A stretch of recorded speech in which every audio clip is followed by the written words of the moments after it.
అబ్బా గట్టిగా కొట్టదురై, వాంచడానికి ఇదేం తబలా కాదు. మెల్లిగా మెల్లిగా.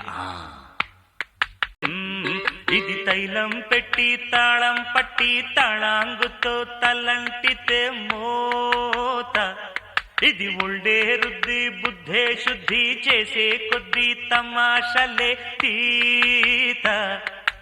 ఓ నమః శివాయ, ఒంట్లో వేడే మాయం, తమ కాస్తో కూస్తో అయ్యిందంటే హాయేనండి గాయం. ఓ నమః శివాయ, ఒంట్లో వేడే మాయం, తమ కాస్తో కూస్తో అయ్యిందంటే హాయేనండి గాయం. ఇది తైలం పెట్టి తాళం పట్టి తళాంగుతో తలంటితే మోత.